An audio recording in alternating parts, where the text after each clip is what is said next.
melangkah jauh di ACL 2 dan kemudian kita jadi dapat ACL 1, ACL 2 jadi AFC Challenge. Jatahnya misalnya Persija urutan 2 misalnya ya. Jadi untung, atau urutan 3 deh. Dia tetap bisa masuk ke AFC Challenge jadinya. Karena jatahnya nambah, karena tadi ada klub kita yang melangkah jauh di ACL. I want to make the local players to be the heart of the locker room. Itu kan nggak mungkin. Backbone tim nasional kita pemain diaspora. Udah nggak usah kayak gitu, nggak usah aneh-aneh lah. Dan itu berjalan dengan lancar. It went well, the press con. Jadi sampai sekarang makanya nggak ada terlalu ada riak-riak kan soal Hartman. Yang penting makanya bilang fokus aja, nggak usah ada banyak gimmick-gimmick. Dan itu tampaknya dilakukan. Ini pasti proyek jangka pendek. Tapi pendek lama-lama asik juga nih. Lama-lama terus-terusan. Ya kayak orang sakau kan, jadi nambah lagi, nggak salah. Gue boleh lihat jejak digital gue sangat pendukung. Tapi lama-lama kebablasan dan kualitasnya juga nggak jelas gitu.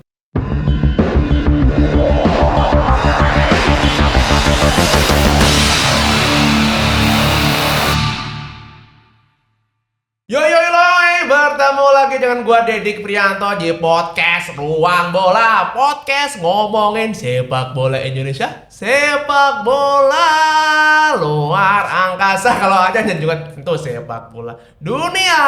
Dan tentu saja gua gak sendirian, bersama Indro yang bukan warkop. Indro yang bukan warkop, yang hari ini pakai hitam-hitam. Oh yes. Kenapa coy lu pakai hitam-hitam? Metallica.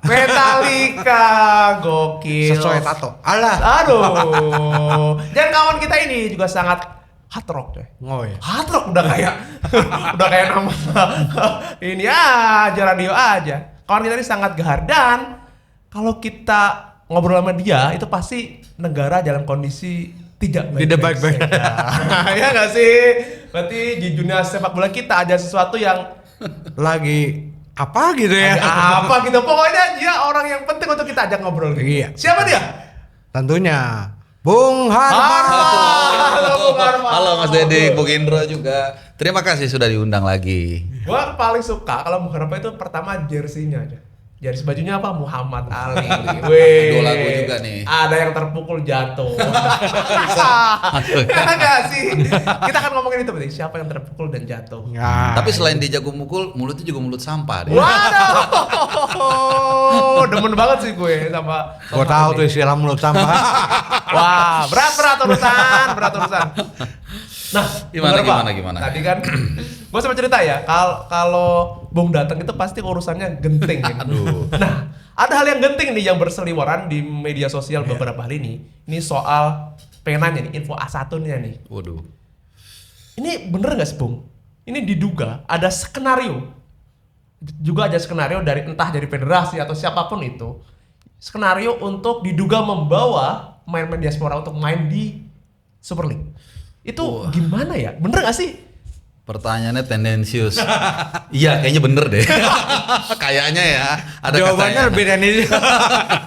Tapi menurut keyakinan saya, Ya, aman. Ya cukup menarik. Kenapa? Karena kita lihat faktanya dulu deh. Ya kalau tadi kan pertanyaan langsung menohok ya. Karena memang apa ya, diaspora ini kan jadi magnet dalam tim nasional kita lah, nggak bisa bohong. Mereka juga yang berjasa menurut gua membantu tim nasional kita bisa melangkah jauh dalam berbagai event kan. Dan gua masih ingat dulu ketika program diaspora yang masa kini itu digaungkan, digulirkan, Ketua Umum PSSI itu Pak Erick Thohir bilang ini beda. Beliau menjanjikan ini sesuatu yang beda, bukan seperti menurut beliau ya, seperti dulu yang dianggap untuk mensiasati kuota pemain asing supaya dia nggak masuk kuota kan gitu. Kalau sekarang beda, jadi ini nggak main-main. Jadi kita harapkan mereka main di luar negeri gitu kan. Nah tapi lidah tidak bertulang dan sekarang ternyata berubah. Ketika ditanya hal yang sama, pernyataan jawabannya adalah ya itu kan haknya setiap orang gitu kan. Jadi publik juga terbelah nih, belahnya nggak tahu belah tengah atau belah pinggir. Karena iya ada yang mengatakan itu kan hak setiap orang, dan tiap klub pun mungkin merasa mereka punya kepentingan juga untuk mendatangkan pemain bagus, yaitu pemain diaspora tersebut. Tapi yang berseberangan mengatakan, loh ini gimana sih kalau dia main di Liga 1 atau di BRI Super League, ya buat apa dulu kita naturalisasi kan gitu. Karena meminjam apa yang dikatakan Hinca Panjaitan di sebuah kalau nggak salah pas program pengambilan sumpah ya, atau menuju pengambilan sumpah pemain, saya lupa waktu itu siapa, dia mengatakan memanggil mata air yang hilang katanya. Ya mata air kan di ujung sana kan ngalir ke sini, Iya, iya. bukan di sini mata air kan gitu. Tapi again kalau kita bicara substansi kan ya kalau nggak tahu coba kasih tau saya deh, ada nggak pemain yang main di BRI Super League kemudian bisa main lagi di Eropa? Kayaknya nggak ada ya. Kemungkinan enggak. Hampir jarang banget lah gitu. Artinya dengan segala hormat dengan liga kita, kalau dia sudah main di sini ya kelihatannya kalau apa ya batas parnya itu kalau di golf ya udah nggak kemana-mana gitu, mentok di situ. Nah menjadi menarik kalau kita pilah-pilah. Kalau misalnya katakanlah dia sudah afkir lah bahasanya ya, udah usianya udah pensiun, udah 32, 34 seperti Jordi Amat, mungkin kita oke, welcome home lah, udah gitu, udah mau selesai. Dia juga di timnas jarang dipakai, mungkin nggak ada masalah. Tapi ini kan beberapa pemain nih yang sebenarnya secara usia masih sangat muda, bahkan bukan mungkin masih punya minute play cukup baik di Eropa gitu, tapi ujuk-ujuk ke sini. Nah ini yang akhirnya kita bahasa enaknya gini ya, harus mengkritisi situasi ini gitu. Apakah memang benar-benar ini murni atas kehendak tiap pemain atau ada silent operation? Nah, kita perdalam nih soal Iya. silent operation. Menurut penelusuran seorang Bung Harpa, silent operation ini siapa dan bagaimana? Wah, kalau nyebut nama kayaknya agak berat ya. Oke. Tapi saya sempat ngobrol lah dengan salah seorang petinggi klub yang meng-hire pemain diaspora. Ini orang Indonesia, tapi bukan dia yang ngomong nih. Itu memang ada pengkondisian. Ada pengkondisian untuk menarik para pemain diaspora ini untuk ke kita. Entahlah, tapi kalau kita berpikir secara simpel, kayaknya tujuan yang paling dekat apa? AFF. Nah, di sini kan jadi agak sumir ya, maksudnya kalau misalnya kita mendiskusikan itu nanti dianggapnya kita emang lu nggak mau juara AFF, udah 30 tahun kita belum juara kan gitu kan. Tapi apakah seperti ini caranya? Nah, kita kan serahkan kepada Floor aja gitu. Cuman again ya memang nantinya pemain-pemain diaspora yang bermain di BRI Super League memang secara faktual mereka akan bisa memperkuat timnas di AFF nanti. AFF nanti kan akhir Juli sampai Agustus akhir. Nah, kalau pemain kayak Jaitses, Emil, Calvin Verdong, Kevin Dix itu udah pasti nggak mungkin bisa main. Itu udah pramusim yang terakhir banget tuh, yang udah menuju kick-off kan biasanya kalau Eropa tuh Agustus ya. Agustus tengah. Ini udah hampir pasti nggak bisa lah kalau yang top itu kan. Nah, mungkin dengan quote by quote ya, silent operation tadi, Sean Patinama, Eleonor Renders, Jens Raven, Dion Marks, lalu Ivar Jenner itu bisa memperkuat tim nasional kita untuk AFF. Kalau kita ngeliat alurnya seperti itu, apakah benar-benar emang mereka mengkondisikan dan kemudian larinya ke situ? Ya. Targetnya sebenarnya apa, Bung? Kenapa AFF ini benar-benar akhirnya ini menjadi target? Apakah memang karena selama ini kita nggak juara? Ya, mungkin ada sebagian pihak yang ingin ingin meninggalkan sesuatu kali ya, untuk membuat mereka itu punya legacy ya seperti itu. Karena kan selalu kalau kita bicara organisasi perdebatannya antara dapat piala sama progres, kan selalu itu. Misalnya dulu orang berantem deh soal Sintayong, ya kan, kita fair-fairan aja. Ada yang bilang dia gagal karena nggak dapat piala, tapi ada yang mengatakan antitesis yang lain, oh dia tapi banyak progres loh di di AFC senior, di AFC 23 dan lain-lain. Nah, mungkin dengan siapapun pihak ini ya yang ingin mendapatkan piala ini, mungkin ingin membuat kekatrol namanya gitu. Sebenarnya sih nggak salah ya tujuannya. Cuman kalau caranya ini jadi merusak masa depan pemain kita yang muda-muda tadi, seperti udah saya paparkan di awal. Kalau udah main di Liga 1, untuk dia bisa bouncing lagi itu sangat sulit. Itu bukan yang nggak bisa, sangat sulit. Tadi saya udah uji tesisnya. Nggak ada pemain yang main merumput di Liga 1 yang kemudian bisa kembali main di Eropa, di Belanda. Mungkin ada tapi sangat jarang lah, sangat sulit gitu. Jadi ibaratnya tuh udah tutup buku lah mereka untuk bisa kembali ke level yang sebelumnya mereka capai gitu, kayak Ivar Jenner. Ivar Jenner itu misalnya contoh awal musim ini udah mau dipromosikan ke tim senior Utrecht, tapi cedera kemudian dipulangkan lagi ke Young Utrecht. Di Young Utrecht masih reguler gitu. Kemudian siapa lagi ya? Eleonor Renders misalnya, itu masih musim lalu di PEC Zwolle masih sangat inti, reguler, main paling cadangan sekali, main cetak gol, clean sheet masih bagus, usia masih sangat muda.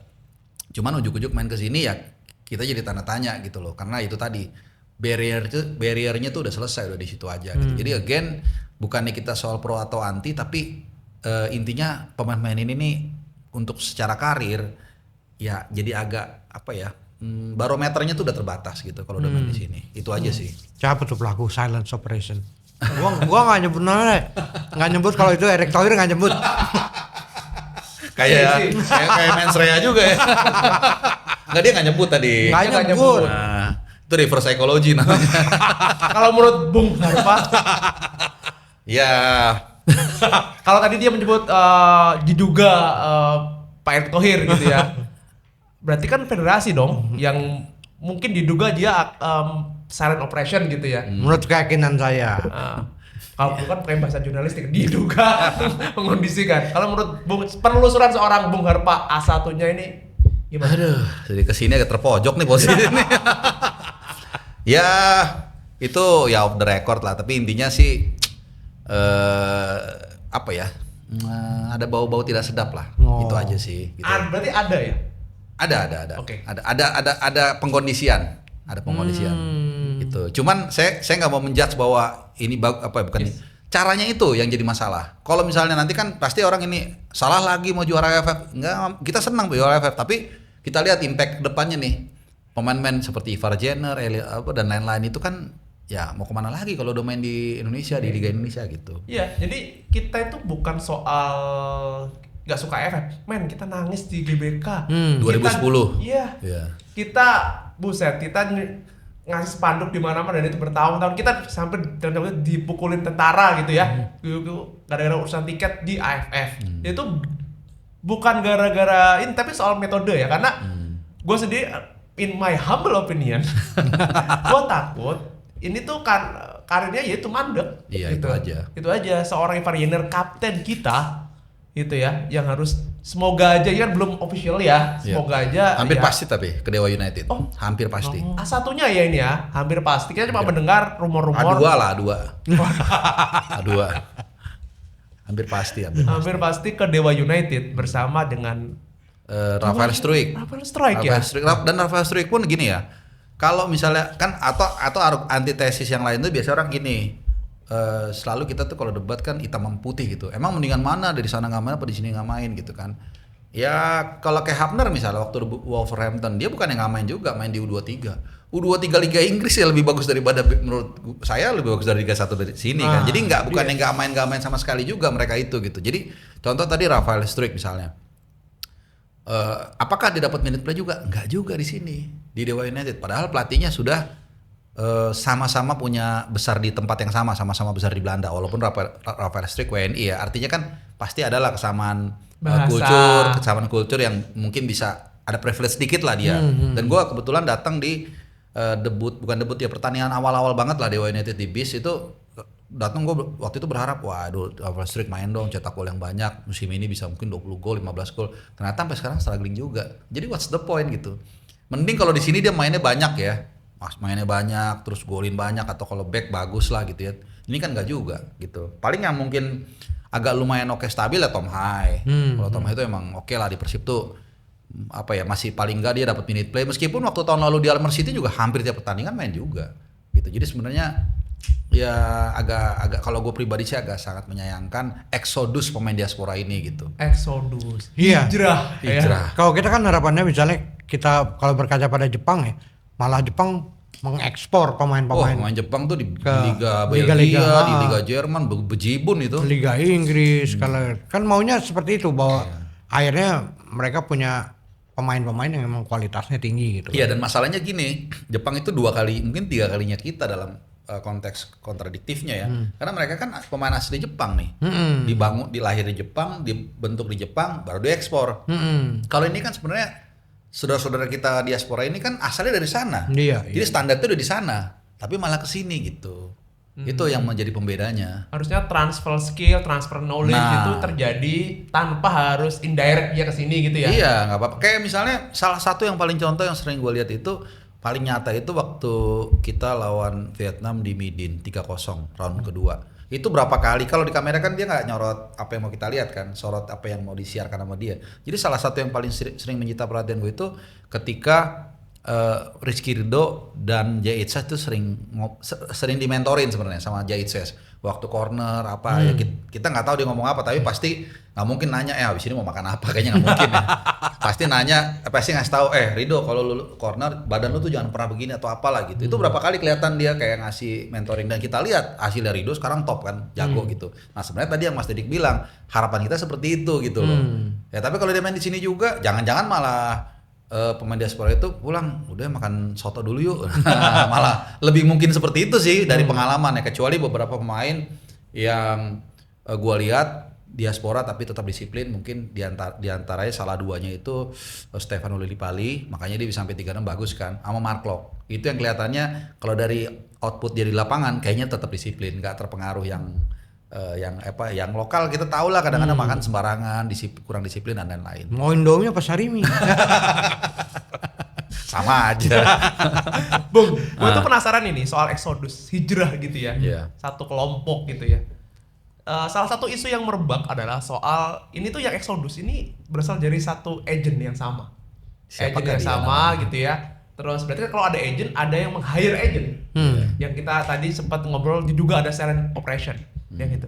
Nah, menurut penelusuran Bung Herba, info A1-nya ini beneran agent yang bermain di hire atau bagaimana konstruksinya? Kalau agent itu kan fungsinya dia hanya masalah teknis ya.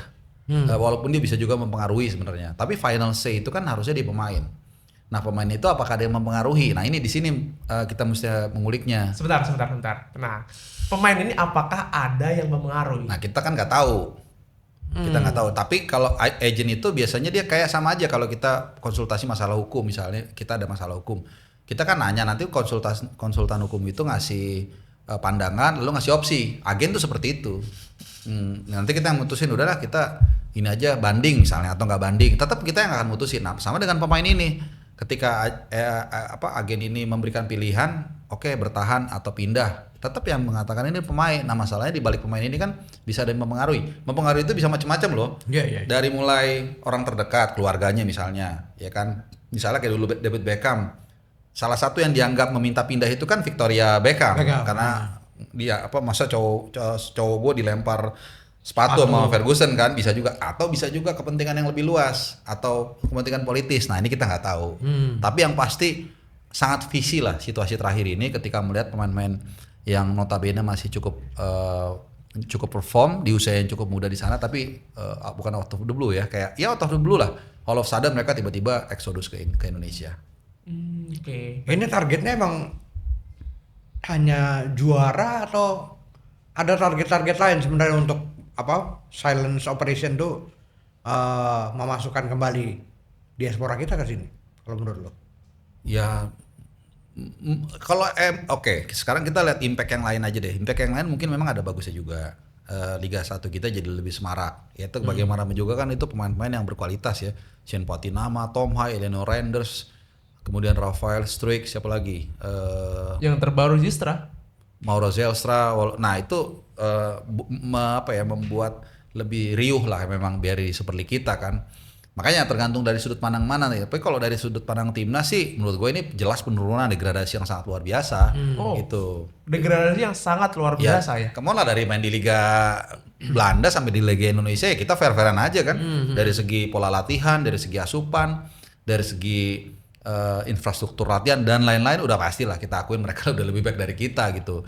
Ibaratnya ini kerja di perusahaan internasional, ini perusahaan lokal gitu. Bukan berarti BRI Super League ini jelek, enggak, kita tetap menghargai. Cuman kan tetap ada kelasnya beda gitu. Nah, tujuannya apa ya? Tadi ada yang bagus impactnya, tapi menurut gue itu jadi mengalahkan kepentingan untuk tim nasional kita dalam jangka panjang. Dalam jangka panjang, karena ini kan sebagian ini kan pemain-pemain yang membela tim nasional senior kan. Ivar Jenner senior, Tom Hai senior, Eleanor Renders senior, Rafael Struijk senior, hampir semuanya, bukan hampir semuanya, banyak. Shane Patinama juga senior gitu.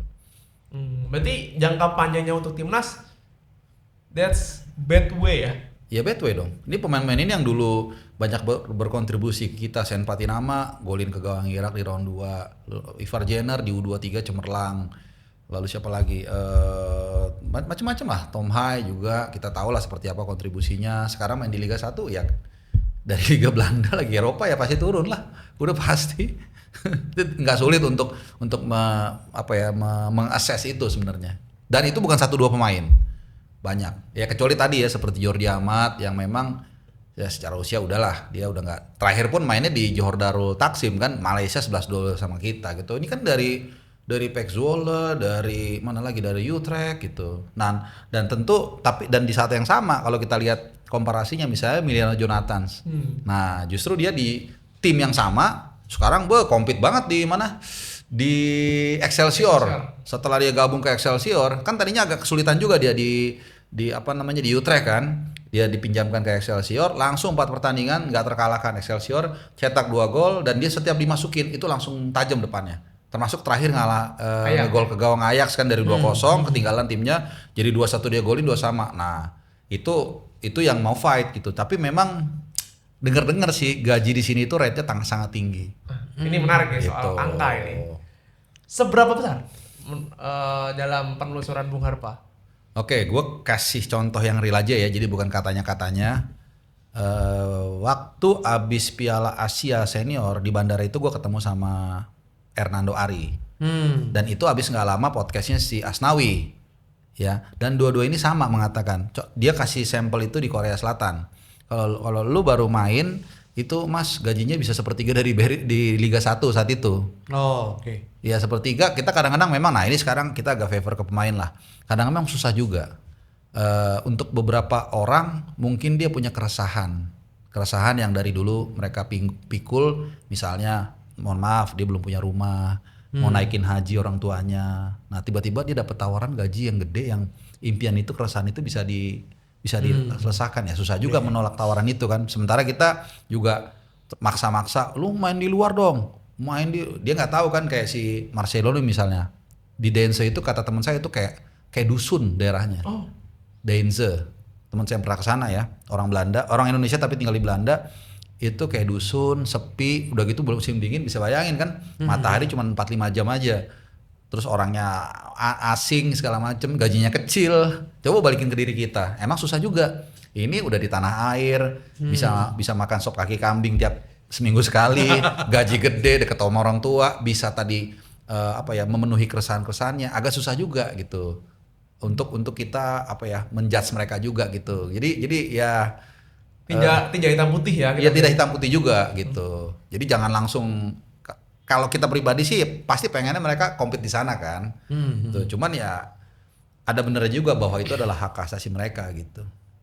Oke, jadi kalau misalnya kita ambil benang merah, proyek naturalisasinya Erick Thohir menurut Bung Harpa berhasil apa tidak? Declining. Oh, menarik. Declining. Jadi tadinya oke. Ini kan sebenarnya ibaratnya naturalisasi dulu tuh Friendster, kalau naturalisasi sekarang Facebook. Friendster. Kalau masih ada yang tahu yang Genset apa ya Friendster gitu. Artinya ini kan mirip sebenarnya kan. Cuman memang sekarang yang sekarang ini di arahnya Erick Thohir ini memang lebih bagus, harus diakui. Pilihan-pilihan pemainnya, prosesnya juga lebih cepat dan lain-lain sudah oke kan. Dan itu kan tadi di awal juga udah langsung gue bilang, kita mengakui dengan senang hati dan dengan bangga, dengan sincere, memang karena mereka lah kita bisa banyak meraih prestasi di berbagai event kan. Tapi belakangan kan jadi kayak panik buying istilahnya, atau panik naturalisasi. Misalnya kayak waktu kita menjelang round 4, Mauro Zelstra di naturalisasi. Oke, Emiliano Jonathans mungkin masih bagus ya. Mauro Zelstra kita lihat kualitasnya seperti apa. Ya kan? Di Volendam itu saya kan suka bikin raport abroad kan. Itu tidak main 1 detik pun sampai dengan dia akhirnya pindah ke Persija. Jadi udah kelihatan sebenarnya dari jauh hari itu sepertinya kurang cerah masa depannya. Jadi dulu bagus-bagus ya kan, bahkan sempat hampir ingin memboyong Jan Madsen. Itu levelnya udah final Liga Champions, sudah tim nasional Belanda. Tapi itu tadi lama-lama kok sepertinya menurut saya itu agak salah-salahan gitu. Dan apalagi terakhir dengan performa Roma dari para pemain diaspora ini yang kemudian mulai balik lagi nih ke pulang kampung kan. Jadi declining gitu. Kalau dibilang gagal enggak lah. Enggak, cuma declining. Menarik. Jadi Kenapa tuh bisa begitu ya? Kalau targetnya sendiri untuk naturalisasi ini kan awalnya kan nggak seperti itu, nggak panikan kayak gitu. Iya. Nah tapi menjadi panikan sebenarnya dia ngerasa dikejar apa sih? Kalau gue bilang sih sindrom itu seperti orang sakau. Loh. Ya kan, tadinya kan untuk kayak ini kan sebenarnya proyek jangka pendek lah. Nggak akan mungkin mereka bilang ini jangka panjang, nggak akan mungkin. Ini pasti proyek jangka pendek. Tapi pendek lama-lama asik juga nih. Lama-lama terus-terusan. Ya kayak orang sakau kan. Jadi nambah lagi. Nggak salah. Gue boleh lihat jejak digital gue sangat pendukung. Tapi lama-lama kebablasan dan kualitasnya juga nggak jelas gitu. Dan akhirnya jadi lupa nih bahwa akar dari sepak bola yaitu harus membina sepak bola muda, sepak bola dini, membenahi kompetisi yang masih banyak masalah dan itu tidak dilakukan. Dan sekarang kan reservoirnya cadangannya udah makin lama makin habis. Ya kan misalnya tadinya ada 30 lah nih calon pemain diaspora. Kan udah kita ambil, udah kita tambang mungkin 20-25 kan. Udah tinggal dikit lagi nih. Belum lagi yang kedua regulasi. Regulasi itu kan nanti lama-lama nggak boleh generasi keempat. Hanya generasi ketiga. Mungkin 10-15 tahun lagi udah hampir habis itu. Jadi kita mau nambang terus nggak bisa. Harus kita ciptakan juga. Dan itu sampai detik ini menurut gua nggak terlalu diperhatikan sama mereka. Oh berarti kalau kita lihat big picture-nya, ini tuh really bad untuk sepak bola Indonesia secara umum dong, iya kan? Apa itu? Ya proyek declining Iya, naturalisasi. karena topnya nggak dapet, ya kan kalau nggak dapet ya, artinya kan nih pemainnya udah turun nih. Nanti gimana nanti kita bersaing di Piala Dunia nanti? Jangan-jangan nggak lolos round 3 takutnya kan? Ya. Sementara di bawah juga nggak ada supply yang baru kan? Atau kurang lah gitu. Nggak bisa menohok ke atas. Nggak bisa nongol ke atas juga. Harusnya kan kemarin waktu itu sementara nih sambil nunggu yang bawah bagus. Oke nih ditopang di sini. Dapat vibes-nya, kita jadi happy, jadi antusias. Anak-anak kecil juga mungkin jadi lebih semangat untuk ikut sepak bola. Stadion penuh, kita excitement. Tapi kan nggak, ini cuma sementara nih ganjel. Harus ngisi. Nah ini yang kayaknya nggak naik nih, gitu. Apalagi sekarang Liga 1 coba 11 pemain asing. 7 on the field. Iya. Kapan ininya? Waktu itu saya sempat ini dengan Mas Indrianto Nugroho ngobrol-ngobrol. Dulu aja Mas katanya 3 pemain asing aja itu udah mengurangi, kita bicara striker lah, udah mengurangi 50% peluang para pemain depan untuk main. Artinya kan kalau dalam waktu itu kan 2 wilayah ya, misalnya 24 klub. Ya berarti kan harusnya ada 48 striker. Dengan adanya pemain asing biasanya 1 striker, udah tinggal 24. Sekarang lihat aja siapa striker yang di timnas paling excel. Runtuh Kahu, Dimas Derajat itu juga nggak selalu inti. Si Ramadan Sananta main di Malaysia mungkin hampir nggak ada kali. Ya apalagi dengan evolusi taktik sekarang ya. Evolusi taktik sekarang yang 4-2-3-1 gitu ya. Iya. Satu striker itu Asing udah pasti 95%. 99%. Gua cek Iya sih. misalnya Iya. kalau kita cek nih ya top skor aja lah. Emang ada 10 besar, 15 besar deh? Ini hampir nggak ada, coba lihat. Nggak ada. Persib semuanya asing, William Barros, Berginho, Andre Jung, Persija juga sama. Mungkin hanya Excel untuk Kahu mungkin agak sekarang lumayan ya. Ada mendingan itu cuma ya Ezra Walian. Ya Ezra Walian ya oke, itu makanya 95% kan. Betul. Itu pun ya oke lah dia Ezra Walian paling benar. Yang lain mana? Lain asing. Iya. 90. Ada, tapi di liga-liga kayak Persibo. Kota kebanggaanku Persibo Bojonegoro. Di Liga 2, 3 gitu ya, gitu-gitulah. Ya itu pas gua ketemu salah satu anggota DPR Komisi 10 yang gua nggak mau sebutan namanya, yang bekas Polisi dari Pak. Inisial. Oh. Iya, dia sampai nanya sebenarnya isu yang tentang sepak bola apa yang mesti gue bawa, karena gue capek nih cuma masalah dia menginikan naturalisasi terus gitu. Dia ngomong begitu gitu, gue capek bener kalau cuma isunya buat ini naturalisasi. Ada isu lain nggak? Sampai nanya sama gue gitu. Nah ini akhirnya terjawab juga kan kalau naturalisasi yang ugal-ugalan itu cubur. Iya itu terjadi gitu. Jadi yang akhirnya kayak panik gitu naturalisasi. Iya katanya yang gue bilang, jadi yang pemain naturalisasi ini kan dalam tanda kutip sudah berguguran lah dengan main di Liga 1 ya. Sementara yang dari sini nggak ada supply-nya juga. Jadi lama-lama ini akan kering pasti. Kering ya. Nah, gue jadi penasaran kalau John Hetman pusing nggak ya? Seperti halnya kepusingan kita. Lihat Ya lokal nggak ada. enggak lah, Gimana? gajinya gede dia nggak pusing. Oh, iya benar. Tapi dia bisa nggak pusing kalau dia bisa berkolaborasi kan sekarang udah ada direktur teknik tuh, pasti dia banyak membantu kan. Terus menurut Pak Sumarji juga mandatori harus ada asisten pelatih lokal, dan ini kan menjadi antitesisnya lagi zaman Kluivert kan, yang sama sekali nggak ada asisten pelatih lokal, sehingga akhirnya di banyak missnya tuh, nggak ngerti siapa, apa, di mana, bagaimana, dia kan nggak tahu tuh, banyak kayak hal seperti itu yang dia lewatin gitu. Kemudian ya paling dia sekarang, makanya kan kalau nggak salah udah atau akan dia akan muter-muter ke Eropa untuk melihat main-main utamanya kan. Nah itu menjadi backbone mereka sampai saat ini. Tapi again, JSC umurnya berapa sekarang? Kalau nggak salah 25-26. Verdong udah 28-29. Ini juga nggak lama lagi gitu, orang lupa gitu. Nih semua ada masanya. Tom Hai udah 30-31 udah main di sini, Joe Pelupesi 32-33 gitu. Yang muda pun tadi udah pada kesini semua, Varjener. Orang nggak sadar nih fenomena ini gitu. Sekarang sih masih oke lah, setahun, 2 tahun, 3 tahun. Lama-lama kan waktu berjalan kan, bukan mundur, waktu ke depan. Gitu. Bung, ada ini nggak menurut Bung ini ada info A1 soal naturalisasi terbaru maunya John Hartman nggak? Kalau mau John Hartman sih nggak tahu ya. Cuman sebenarnya ada satu pemain yang harusnya sih masuk radar dia ya. Namanya Luke Fikri dari main di Australia di MacArthur. Nggak tahu nih, tadi barusan main nih. Mungkin dia golin kali ya. Posisinya kayak Ole Romney, striker tapi bisa main di kanan juga. Bagus, masih umur 21. Terus apa lagi ya, finishingnya bagus, tipikal striker modern lah, mau bertahan juga, crossing juga oke, buka ruang dan lain-lain tuh, itu nggak ngerti deh, tapi harusnya sih masuk radar dia ya. Atau Fikri ya? Luke Fikri. Oh Fikri udah kayak anak condet aja nih. Bukan Fikri, bukan Fikri Ramadan. Bukan. Terus ada ini juga Osterwilde kan, yang main di Turki kalau nggak salah. Itu tapi banyak kan back sih. Osterwilde itu literally back tengah, CB dan CB kiri. Dan back kiri, LB dan CB. Gitu. Itu kan kita udah numpuk kan, udah ada berapa? 5 mungkin ya. Ada Verdong, ada Dean James, ada Sen Patinama, ada Nathan Choaon, ada Hapner, Pratama, Donitri kalau mau dimasukin. Itu modelnya gitu-gitu semua. Nah, makanya paling nih Jordi Wermer ya.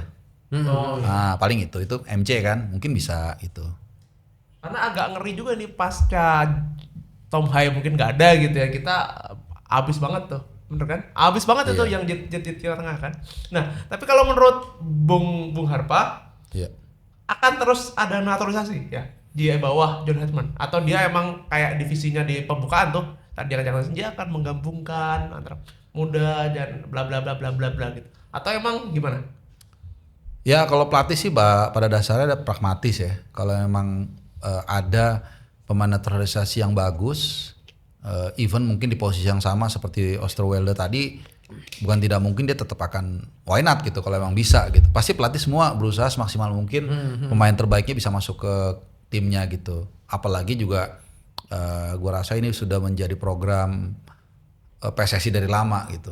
Jadi mereka kan udah terbiasa dengan naturalisasi gitu. Jadi mungkin ada lagi, tapi kita nggak tahu siapa gitu. Dan itu tadi karena reservoirnya udah tinggal dikit, jadi pilihannya juga nggak banyak. Antara yang antara yang kurang atau yang bagus, yang tapi bagusnya tanggung gitu. Maksudnya gini, kayak Pascal Struijk lah di Leeds. Itu kan dia sebenarnya yakin gue gue pengen coba timnas. Pastilah, kita jangan munafik. Pasti dia pengen tim nasional Belanda. Tapi masih belum juga dapat nih. Sementara kalau dia di naturalisasi dia merasa ya downgrade gitu. Kayak Ole kan dulu agak lama kan.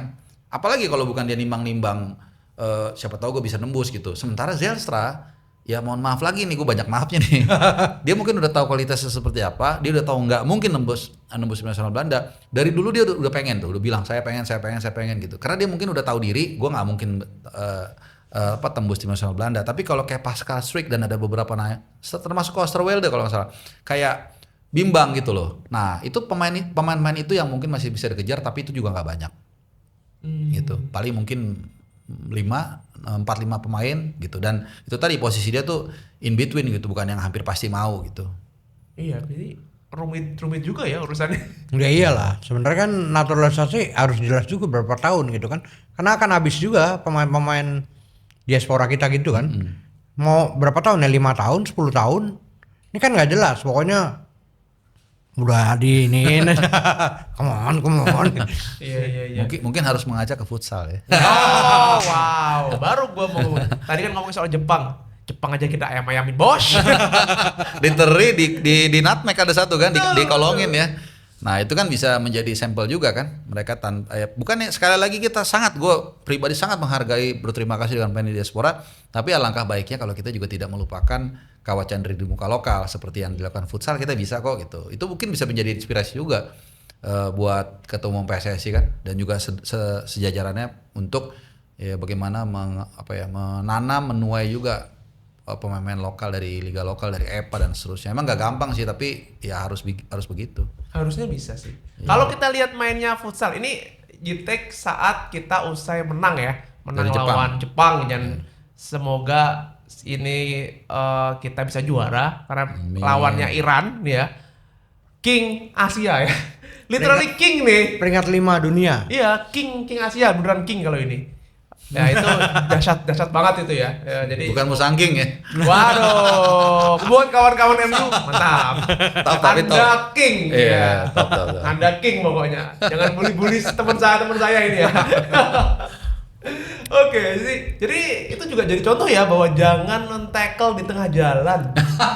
Men, serius itu. Gue sebel banget karena gue cukup ngikutin futsal gitu ya. Coach Ken, wah gokil itu bangun squad gitu ya dari muda, jadi U20, bla bla bla bla bla bla hingga akhirnya Covid ya. Terus dia balik ke Jepang, terus dengan pelatih sekarang diteruskan dan butuh waktu lama. Kita gokil ya. Makanya gue sempat ketawa ya saat beberapa sebelum pertandingan kemarin itu ya. Aja beberapa pemain futsal gue lupa siapa ditanyain soal pelatih gitu ya. Dia pesannya jangan ketawa gini. Asal jangan dipecat ya, Ramai kan? Iya, ada yang agak muda itu lupa gue. Pokoknya dia ngomong kayak gitu, spontan ya. Spontan itu berarti kan itu ada di dalam kepalanya mereka. Iya. Gue takut pelatih gue yang udah chemistry-nya oke banget itu. Iya, nggak ngerti deh kenapa ya kita tuh sering sesuatu yang bagus tuh dirubah gitu. Udah bagus tuh digangguin, itu yang karena kita nggak ngerti ya. Kecuali emang nggak jalan sama sekali ya, macet, oke lah gitu dirubah gitu. Nih kalau udah bagus ya udahlah biarin aja gitu, tinggal nanti kita lihat di akhirnya baru evaluasi kan. Ini kan kayak futsal misalnya luar biasa. Dan akhirnya kita dapet getaran-getaran gimana deg-degan lagi ya nonton bola. Iya. Terakhir lu bergetar di timnas. Kalau marah kan sering ya. Di era Patrick Kluivert kan kita marah ya, fair lah gitu ya. Sebel juga nyebut nama itu. Tapi lu terakhir bergetar siapa? Mengapa deh? Ya Oktober lah. Tetap lah, itu kan tim nasional terakhir kita main kan waktu di Jeddah dan gua nonton langsung di situ. Wah itu deg-degan banget rasanya. Jadi udah abis itu kan kayak kempos ya. Terus November juga nggak ada FIFA Matchday juga udahlah gitu, nggak ada yang ditunggu lagi. Maret sih emang, tapi nunggunya juga Maret kayak ya nggak se-excitement dulu ya. Kita nggak tahu. Mudah-mudahan John Hartman bisa memberikan excitement. Tapi kemudian tanpa disadari, gue jujur nggak terlalu ngikutin futsal kan. Cuman pas kemarin gila rasa itu muncul kembali. Jujur gue teringat Sintayong gitu, apalagi selalu di pinggir lapangan marah-marah, gak mau duduk. Ternak tayong ya. Gue dulu mendukung Kluivert di awal-awal ya, karena there's no option for us kan. Iya kita dukung kan, tapi ternyata hati kecil kita bahwa kayak something wrong nih, bener juga kan. Gue mendukung Luis Milla. Oh, itu lebih sama, gue juga dukung Luis Milla. Malah dari Luis Milla sempat di Simon kan, habis Simon ke ST, gue malah agak meragukan. Iya betul. Kenapa sih Luis Milla udah bagus? Tapi kalau memang nanti kemudian ketika saat itu Sintayong pelan-pelan menunjukkan performanya, akhirnya kita kan mengakui juga. Sama dengan Hartman ini, kita kan sekarang netral nih. Artinya kita wait and see. Kalau nanti dia bagus dan bisa lebih baik dari Sintayong dan Kluivert, pasti semua dukung dia. Tapi kalau waktu Sintayong itu kan pas latihan pertama kali, Bung Arpa ini gue datang ke Senayan. Pas ngelihat bahwa dia langsung tahu apa yang jadi kelemahan dari timnas kita, yaitu atau fisik. Oh. Bener-bener dikerjain sama dia, bener-bener pada muntah-muntah para pemain kita. Nah, ini pelatih bener.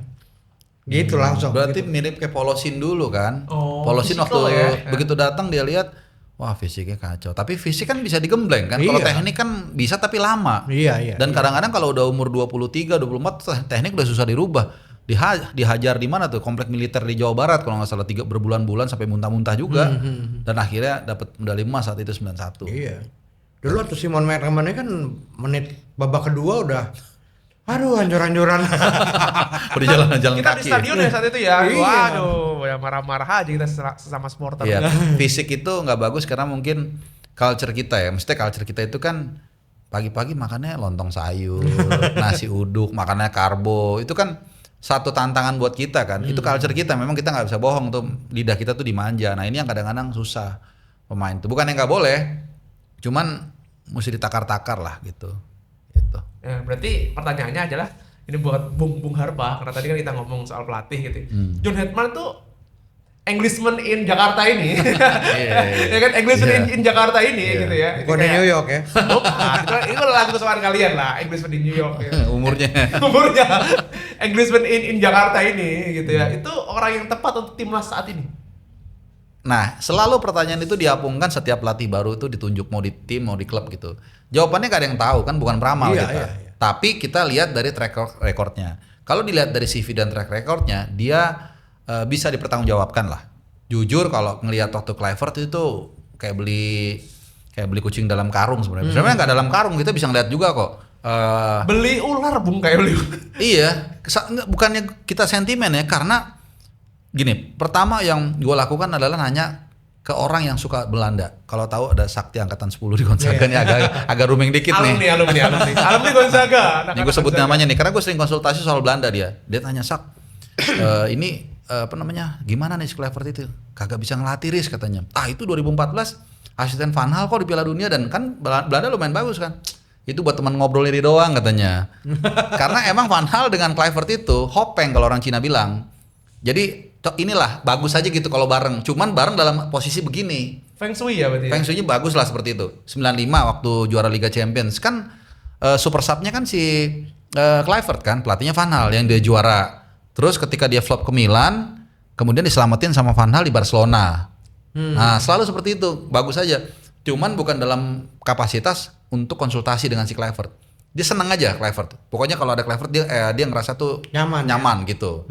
Kemudian jadi bukan karena dia jago nih. Kemudian di Curaçao, striker dibikin jadi bek kiri lah, DM dibikin jadi center back, pokoknya kacau lah. Gitu. Jadi dari CV-nya itu tuh udah nggak meyakinkan kan. Nah kalau Hetman itu jauh bagus secara CV ya. Kita semua tahu lah dia bawa Kanada. Bukan hanya soal lolos loh, tapi Kanada itu kan udah 36 tahun dia nggak lolos dari tahun 86 di Meksiko. Abis itu mereka kayak puing-puing lah. Jadi dibangun tuh sama Hetman. Jadi mirip-mirip dengan STY. Kalau STY tapi kan udah lolos duluan baru dia tangani kan yang ngalahin Jerman gitu. Jadi CV oke lah Hetman. Kemudian pembawaannya juga oke, dan untungnya federasi ini kayaknya yang ngeracik beda nih, nggak terlalu banyak gimmick.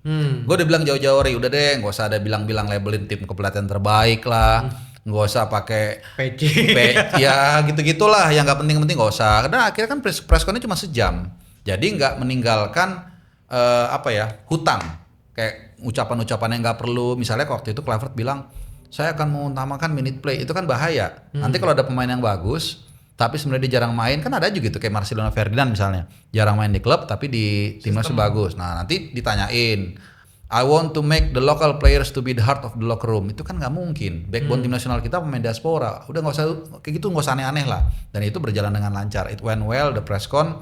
Jadi sampai sekarang makanya nggak ada terlalu ada riak-riak kan soal Hetman. Yang penting makanya bilang fokus aja, nggak usah ada banyak gimmick-gimmick. Dan itu tampaknya dilakukan. Jadi kelihatannya PIC pengenalan kali ini agak beda nih, bukan yang dulu. Oh, bukan abang-abangan kalian. Kayaknya bukan itu nih. Karena benar-benar ini terbalik semua. Contoh juga pelatih sekarang harus tinggal di sini, kan dulu enggak. Terus nanti ada asisten pelatih lokal, dulu enggak. Sekarang banyak gimmick, dulu sekarang dikit gimmicknya, dulu banyak gitu. Jadi kita kasih apresiasi juga, mereka mau berubah. Ya mungkin dia denger juga podcast ini kan, Ruang Publik yang ngasih kritikan, masukan, dan kita kan pasti sayang, nggak mungkin kita jumuskan. Jadi startnya bagus, mudah-mudahan nanti Maret FIFA Series bagus, mudah-mudahan AFF juga bagus, dan seterusnya sampai Piala Asia nanti. Ya, jangan kritikmu, kopi gimana kopi. Oke, sambil kita nunggu kopi, Bung. Karena hari ini ada kopi luwak yang bersama kita ini. Ini kopi luwak liar ya? Iya. Luwak liar ya? Oh, wow. Bukan layar ya, liar. Bukan layar. Oke, terima kasih kopi luwak. Kita harus menikmatinya. Nah, gue jadi penasaran ini soal tadi kita udah ngomong soal pemain-pemain diaspora yang kesini dan lain-lain. Masuk juga, gue happy banget diaspora di luar sekarang lagi. Gue kalau lihat videonya Abang Jai gitu ya, terus menyelamatkan gol. Wah, gokil. Yang clearance itu ya? Iya, gue kaget. Dia jadi player of the month loh di Sassuolo loh, top tuh. Gokil, apalagi Sassuolo sekarang di level tengah ya, seingat gue ya. 10-11 kalau nggak salah. Ya tapi oke tengah. Dia dibandingin waktu di Venezia, waktu itu struggling mulu di bawah mulu. Kalau sekarang dia poinnya 29. Kalau kita bicara liga yang pesertanya 18 sama 20, dia butuh 11 poin lagi tuh udah safe dari degradasi lah. At least kalau dia 40 poin tuh safe. Kadang-kadang 38 juga bisa aman kan gitu. The first Indonesian yang bisa bertahan dong. Iya, kalau Iya dia sih, betul. bener Karena sih. dulu Emilio Doero waktu di Sampdoria belum WNI. Oh, iya. Nah, jadi kalau dia nanti bisa bertahan, pertama kali pemain Indonesia yang bisa membawa tim Serie A bertahan tanpa degradasi. Jangan lupa, dia pemain belakang di rumah liga pemain belakang terbaik di dunia. Iya, di kolamnya pemain bertahan kan di Itali kan. Nah, itu luar biasa sih. Nah, Box. pertanyaan gue, kalau dengan John Hedman, kalau dengan komposisi sekarang itu, kalau lihat 11 idealnya siapa menurut Bung? Ya seperti biasa sih kalau awal-awal biasanya dia nggak akan terlalu banyak melakukan perubahan lah pasti. Jadi ya 7-8 pemain gue rasa kita sudah bisa mengira ya. Siapa? Kiper. Kiper. Nah, kiper siapa nih kira-kira? Emil lah ya. Cuman gini, Gua sih Emil sama Paes tuh seru loh. Kan Iya, pertama seru, Paes. Oh iya bener ya. Pertama Paes. Pertama Paes. Ya kan dia di Dallas inti ya terbaik lah. Masuk Emil, tapi kan masih nunggu antrian nih. Tiba-tiba ada kesempatan dia naik. Tiba-tiba di klub dia jadi key player kan di Cremonese kan. Iya, Sementara Paesnya di Cedera. Dallas lagi cedera dan ketika dia balik udah nggak keisi tempatnya. Udah ada si Kolodi kan. Tapi tiba-tiba dia balap lagi nih kalau di MotoGP main di Ajax. Iya. Ajax ya. Saingannya pemain pinjaman dari klub bapak ini, Jaros. Oh, Jaros. Nah, tapi dia udah masuk di inti tuh. Mungkin main musim ini gue yakin dia akan main. Itu seru banget. Jadi bagaimanapun juga Cremonese, Ajax kan gini-gini lah 11-12. Kita punya dua kiper yang main di Eropa di kasta tertinggi Serie A dan di Liga Belanda Eredivisie. Udah nah, tinggal salah satu. Kalau untuk sekarang mungkin Emil ya, tapi nggak tahu nih Cremonese kalau misalnya dia kurang bagus, terus si Paes di Ajax bagus terus bukan tidak mungkin. Pokoknya antara dua inilah. Jaitzes udah pastilah ya kan. Depan kan 11 pemain nih, nanti dua ya. Rizky Ridho menurut gua. Kalau kiri gua tetap suka El Preman. El Preman. Pasti. Pasti. Nah, 4 ya, kanan Kevin Dix lah ya. Iya, no debat itu. No debat menurut kan. gua. No debat. Nah, kiri ini gini nih. Menurut gua pengen naruh Nathan. Oh wow. Karena Nathan di William Tway itu luar biasa mainnya. Tiap minggu main terus. Cetak gol juga kalau nggak salah ada, rutin dan lain-lain. Walaupun Erste Divisi tapi inti loh, mainnya bagus. Nah, Verdom mungkin jadi DM. Oh. Karena waktu lawan Libanon kan dia main DM tuh, dicoba sama Kluivert. Nah, itu salah satu legacy yang bagus dari Kluivert harus kita akuin. Dan waktu lawan Irak yang pertandingan kedua di round 4, dia main DM juga. Bagus juga mainnya. Nah, jadi mungkin dan supaya nggak numpuk di kiri.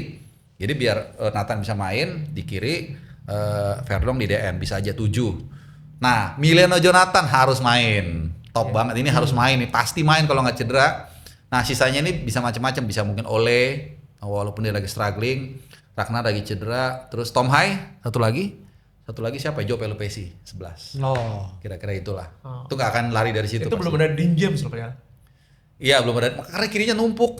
Ya bisa juga Dean James ganti Nathan, bisa tuh. Karena Dean James kan di Eredivisie. Bisa juga Hartman mikir, oh mentalitinya nih Eredivisie, Dean James kiri deh, Nathan cadangan dulu karena Erste Divisi bisa. Nah itu tergantung. Selalu gue bilang ada 20% sampai 30% yang kita nggak bisa analisa yang terjadi di ruang ganti, kita nggak ngeliat. Kan biasanya kan dia ketemu nih, si Hartman sama si Dean James, ketemu sama Nathan, dia udah langsung punya feeling, oh ini lebih siap. Oh tipis-tipis gitu. Nah kalau AFF ini kan non pemain luar nih ya. ini lebih menjurus pada pemain luar, oh ya benar. non pemain luar yang di kecuali Thailand ya. Thailand satu ya kira-kira. Thailand kan nanti jadwalnya libur juga sama kan dia iya, AFF. betul. Ya cuman Sandy Walsh sama Pratama Arhan tapi. Oh iya. Wis, yang nganterin si bos. Wah ini kopi nih. Pas ini kita ngomongin AFF gitu berarti. Iya. Silakan. Wah, terima kasih. Ini kopi apa ini, Bang? Kopi ini ya. Luak Mantap layar. nih. Oke. Luak liar. Iya, luak liar. Tapi kalau minum ini jadi liar enggak? Waduh. Kita kan udah lihat sebelum minum. Ini kopi. Nah, Ya, kita coba dulu ya. Teman-teman nggak apa-apa kok, silakan ada link di bawah ini kalau mau. iya nih, langsung hubungi. Enggak ada nomor-nomor enggak ada. Nggak ada nomor. Kayak rasa kopi ya. Kopi banget. Kopi banget. Tapi enak. Enak ini kopi enak. Ini Enak. kopi untuk breaking the day ya. Istilahnya gitu ya. Oke, kita apa tadi? Pemain diaspora, pemain luar Ya, di yang- AFF nanti ya. kan nggak bisa. Lokalnya ya kiper berarti kan Hernando Ari atau Nadeo. Udah antara itulah. Udah pasti. Teja lagi. Bisa juga Teja, bener Teja sih. nyenengin Dia banget. 3 orang tuh seru loh. Biar di Liga 1 lebih seru banget di Iya, atas. iya. Ya antara itulah. Cuman kayaknya sorry ya Bobotoh ya. Kalau untuk ini kayaknya Nadeo deh. Kalau gua ya Nadeo. Karena secara postur lebih tinggi gitu. Tapi sangat mungkin 3-3-nya udah di bawah dah. Tinggal nanti siapa 1, 2, 3. Jadi kita secara timnas itu selalu ya kiper itu bagus-bagus ya. Iya banyak kan. Oke. Tapi ya oke, kiper itu kalau gue sih Nadeo ya menurut gue, tapi terserah lah mana aja, menurut gue tuh nggak terlalu masalah. Ya Rizky Ridho, Jordi Amat, terus Dion Marks kan udah bisa. Terus Sen Patinama bek kiri, terus bek kanan Eleanor Renders, Tom Hai, Rafael Struijk, Sampai di tengah Rafael Struijk. Ya dia kan di penyerang lah ya, bisa kiri, bisa kanan, bisa tengah, bisa striker juga gitu. Siapa lagi ya tengahnya ya? DM belum ada DM berarti. Dem siapa ya? Gua sampai- Mark Lok. Oh ya Mark Lok tuh. Kira-kira itu. Satu lagi gue lupa mungkin siapa ya? Striker depan 3-nya Oh Ramadan Sananta. orang. Terus Jens Raver nggak tahu ya. Dia in between sih. Ramadan sih harusnya dipanggil ya. Ini Hoki Caraka. Hoki Caraka di Persita main bagus juga loh. Mungkin Salto lah. iya. Mungkin banyak orang yang apa ya kayak agak gimana gitu. Underestimate. Iya, underestimate. Sebenarnya skill dia bagus. Menurut gua ya, dia hanya perlu ketemu pelatih yang bisa memotivasi dia dan membuat dia disiplin. Udah itu aja. Iya. Skill dia tuh bagus kok sebenarnya. Gue setuju, salah satu pemain lokal yang gue suka itu, gue fair ngomong itu yang punya power itu ya dia yang ngotot, yang kemana-mana berlari, hanya soal luck aja yang dia belum berhasil. Sama apa ya? Gue mungkin agak beda ya. Mungkin dia perlu kayak lebih serius gitu tampilannya gitu. Kayaknya gitu deh. Iya. Karena skillnya bagus loh. Cuman kadang-kadang ya nggak tahu. Gue pernah ketemu sama dia 2024 kan sama juga tuh sama yang tadi Hernando Ari di bandara.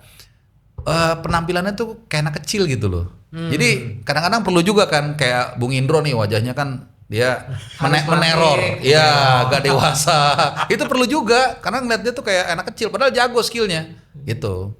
Jadi mungkin mudah-mudahan Wertman ini kan motivator kan. Nah, mudah-mudahan dia bisa agak pasang tampang sangar dikit kalau depan gawang gitu kan. Sayuri belum nih Pratama. Oh Sayuri, itu udah pasti duo Sayuri lah. Pratama Arhan juga walaupun di Bangkok agak struggling tetap bisa dipanggil lah. Dan kapten. Excel untuk Kahu, tuh gue pengen banget lihat dia main. Iya, sebenarnya. Striker lokal yang sekarang bagus, salah satu yang paling bagus ya menurut gue dia. Dia, Dimas Derajat, Ramadan Sananta, Hoki Caraka 4 itu. Udah kebayang lah kira-kira skuadnya. Jadi dengan skuad ini yakin nggak AFF yang kita rindukan ini bisa keren kok. Bisa tapi tidak mudah. Hati-hati Vietnam, lu lihat U23 kemarin. Oh iya. Ngeri banget, ngeri gokil banget. itu. Makanya kita ngasih ekspektasinya pas nih. Ya kan kalau ditanya, Bung optimis gak? Ya kalau ngomong optimis so gampang optimis gitu. Tapi bisa tapi tidak mudah. Gitu. Makanya mungkin ada tadi silent operation ya kan. Hah? Dia mungkin pastiin hantem yang paling maksimal pastiin gitu. Jadi ya Iya. Karena samping kita ini tanpa naturalisasi gimana-gimana kan udah dahsyat sekali. U23 bro. oh itu luar Sampai biasa. level- Dan King Samsik pelatihnya kan itu Oh iya. seperti memindahkan gaya melatihnya Sintayong ke pemain itu. Mainnya kan gila kan ngotot. Waktu itu lawan siapa ya gue lupa. Kalau nggak salah lawan tim Timur Tengah deh. Uzbek apa ya? Bukan. Pokoknya lawan tim Timur Tengah Irak apa gitu. Abis lawan itu tenaganya. Saudi kalau nggak salah gue lupa. Itu bener-bener nggak ada sampai perpanjangan waktu. Nggak speednya sama mereka mainnya. Vietnam itu. Itu ngerinya. Iya. Itu. Oke benar. Ini tadi kan gue sempat ini di Instagram tuh ngepost. Gue kan ngobrol sama Bung Harpa nih. Ada teman-teman yang pengen bertanya nggak ya? Nah ini aja beberapa pertanyaan Bung yang masuk. Oke. silakan. Pertanyaan ini menarik tuh. Ini katanya beredar di grup WhatsApp soal diduga ada pertengkaran antara Ratu Tisha, Ratu Aduh. Tisha dengan Pak Ketum. Pak Ketum. Ini kan gua cuma membacakan nih ya gitu. Nah, penelusuran Bung Harpa mungkin ada info A1-nya. Ini gimana? Bener gak sih? Atau gimana ya? Gimana ya? Ini pertanyaan yang bisa apa ya? Bisa Menjebak. ngeri-ngeri sedap juga nih. Dengerin nih yang nanya nih, lu sedang nih. Ya Cuman gini aja sih, gue lihat kalau ada foto di PSSI, di website PSSI, kok Bu Ratu Tisa kayaknya jarang ada gitu ya. Kalau nggak di ujung gitu. Tapi kan nggak tahu, mungkin kebetulan lagi foto dia agak di ujung gitu. Kebetulan ya. Malah kabar. Itu Ratu Tisa ingin membawa Sintayong lagi untuk yang U23. Oh, sebentar ini menarik. Sintayong will be back gitu. Iya, untuk ini timnas U23-nya. Tapi gue nggak tahu kenapa ya, somehow gue merasa one day dia akan kembali sih, menurut gue. Nggak tahu kenapa, ini hanya feeling. Tapi feeling orang yang udah nonton bola 40 tahun ya. Nggak tahu kenapa feeling. In a good way. Mungkin untuk menyelesaikan pekerjaan yang belum selesai one day ya. Unfinished business ya. I think so gitu. Walaupun pada saat ini ya kita tetap mendukung pelatih yang ada gitu. Ini hanya intermezzo aja sih gitu. Tapi ya tadi nggak tahu deh kalau emang itu ada ada narasi atau ada sesuatu yang pengen dilakukan oleh Ratu Tisa, gue nggak ngerti gitu. Cuman intinya kok jarang bareng-bareng gitu.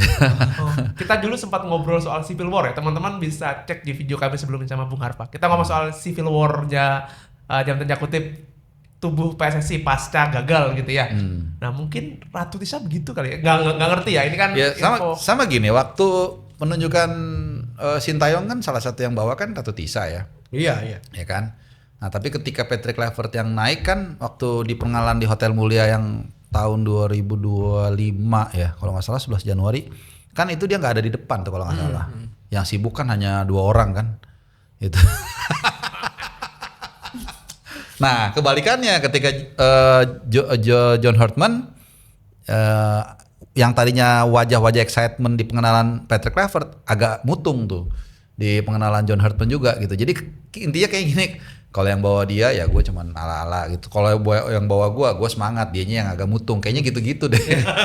Ego ya berarti kayak gitu. Ego lah, egonya main di situ ego. Oh berarti ada ego di antara kita, di antara Ratu Tisa dan mungkin dari itu siapalah gitu ya. Kalau Banyak sekali nih, Pak. isu yang Jujur masih sekali nih. A10, Apalagi nih? A10 nggak cuma Ratu Tisa. Waketum satunya juga itu juga jaga jarak. Sebentar, Waketum kan ada Ratu Tisa. Ada dua. Satunya berarti Zainul Amali. Oh beliau diduga berpecah belah nih. Iya, Tiga. pokoknya PSSI ini udah lagi pecah belah. Kalau yang ngomong pecah belah, Bung Indro ya. Beliau. A10. Oke, teman-teman kalau teman punya komentar itu silakan ini ya. Nanti mungkin kita bisa obrolin lagi soal pecah belah PSSI ini. Siapa yang mau pecah belah? Kita tanya mereka berdua. Cuman intinya sih terlihat sekali ada perbedaan perbedaan pandangan lah kelihatan gitu. Dan ini tentu biasa disikapi dengan klasik. Oh ya biasa dinamika dalam organisasi gitu. Padahal ya kita tahu lah. Kemarin saat correct me if I'm wrong, saat pengenalan John Hitman nggak ada Ratu Tisa nggak sih? Ada. Ada ya? Oh, Oke, ada. Justru yang Si keras yang nggak ada. Keras Bu. Oh, oke. keras nggak ada, sama sekali nggak ada. Nah kayak gitu-gitu. Kalau proyeknya dia ya gue nggak terlalu ngapain lah, gue ikut-ikut woro-woro. Tapi kalau proyeknya gue ya gue yang paling depan gitu, karena gue yang punya saham dalam tanda kutip di kerjaan gue ini. Kira-kira gitu jadi jatuhnya. Dan situ ketumnya sendiri juga nggak banyak ngomong. Iya, mutung. Apa ya, tahu mutung apa sih? Kayak cemberut lah gitu, nggak terlalu happy gitu. Beda dengan pengenalan Kluivert.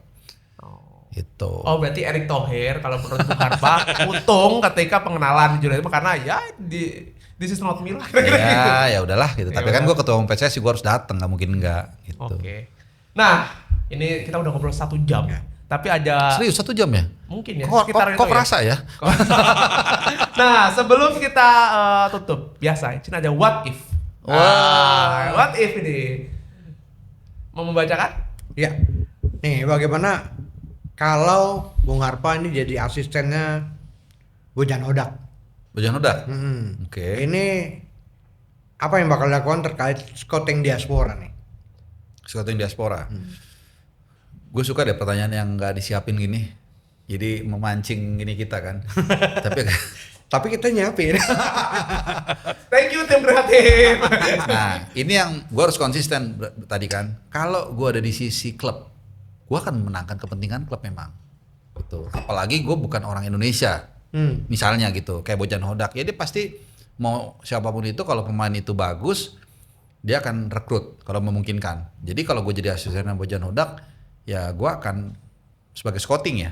Iya. Gue akan merekrut sebanyak mungkin, sebaik mungkin pemain untuk memastikan Persib Bandung ini bisa tripit, bisa hat-trick karena belum pernah ada kan. Terus bisa melangkah sejauh mungkin di ACL 2. Kita harus dukung Persib Bandung juga nih. Kenapa? Karena kalau Persib Bandung nanti melangkah jauh, jatah kuota kita untuk tampil di kompetisi di Asia itu juga bertambah. Kita kan terakhir cuma dapat ACL 2 sama AFC Challenge kan. Kalau nanti bagus, bukan tidak mungkin dapat juga ACL 1. ACL 1, ACL 2, AFC Challenge gitu. Jadi gue berkali-kali bilang, mungkin yang nonton podcast yang sekitar bola dan pasti udah sering tahu. Ada saatnya klub-klub bola ini di Indonesia itu rival, ya kan? Ada saatnya kita guyup gabung. Ya saat ini sekarang saatnya gitu loh, kita dukung mereka. Karena nanti misalnya contoh Persija deh, rivalnya kan Persib. Misalnya Persib melangkah jauh di ACL 2 dan kemudian kita jadi dapat ACL 1, ACL 2 jadi AFC Challenge. Jatahnya misalnya Persija urutan 2 misalnya ya. Jadi untung, atau urutan 3 deh. Dia tetap bisa masuk ke AFC Challenge jadinya. Karena jatahnya nambah karena tadi ada klub kita yang melangkah jauh di ACL gitu. Oke, menarik sekali ya. Dan lawannya kan Ratchaburi nih tanggal 11 main. Iya. Sekarang tanggal 6 ya. Iya. Sekarang 6, 7, Sabtu, Minggu, Senin, Selasa, Rabu. Dan gue suka banget sama Persib di liga di ACL ini karena kan, dan jujur ya gue nonton Persib cuma di liga Asia gitu, karena beda klub. Tapi kalau udah level kita bawa Indonesia di level dunia, Ya kita tetap nggak mungkin kita bagaimana Betul. aja mewakili Indonesia Iya. kecuali klubnya Mas Dedik Persibo Bojonegoro. misalnya di ACL juga Iya. ya pasti dukung Persibo kan gitu. Iya. Nah ini what if kedua sebelum kita tutup. Oke, sip. What if? Bagaimana jika seorang Bung Harpa jadi asisten pelatih Persija, Marcio Souza, dan diminta cari diaspora untuk main di Liga 1 bersama Persija untuk bisa dia juara. Apalagi Pramono Anung, Bapak Gubernur sudah ngasih kode tuh. Udah bilang nih ke Dia ngomong apa waktu itu Erick ya? Thohir, dia bilang ke Erick Thohir gitu ya, atau nggak tahu ya, intelijen atau apa nggak ngerti. Bung Harpa lebih paham lah itu. Padahal gua Untuk bilang, nyari diaspora gitu. Untuk Persija, siapa yang akan disuguhkan dan diambil? Atau mungkin ada bocoran? Oke. Udah pasti striker. Oleh Romney langsung. Wait. Oleh- Menurut Bung Harpa, oleh Remeni di target utama untuk diambil oleh Iyalah. Persija. Iya. Oleh Romney atau Berapa gelandang. Oh, Joe Pelopesi kalau nggak, sorry, Joe Pelopesi deh. Karena Persija ini tengahnya kan dia hanya tinggal meninggalkan kalau Nego dan satu lagi Basti. Nah, itu dua, tapi kan agak rentan nih dua nih, sering cedera. Jadi bisa aja cedera atau kena akumulasi kartu. Jadi lebih penting tengah deh Joe Pelopesi. Kalau satu, kalau dua Joe Pelopesi sama Ole. Joe Pelopesi. Berarti sudah ada pendekatan ke mereka atau gimana? Enggak ada. Joe Pelopesi itu, dan hari ini kan udah Jumat nih, ini kan tag Jumat. Udah nggak ada apa-apa. Yang tadinya malah Persija ini A1 nih, deketin Ragnar. Oh. Mencoba. Wakaji. Iya, Waji ya, Oh, Ragnar. oke. Itu udah dikonfirmasi oleh pihak Dender.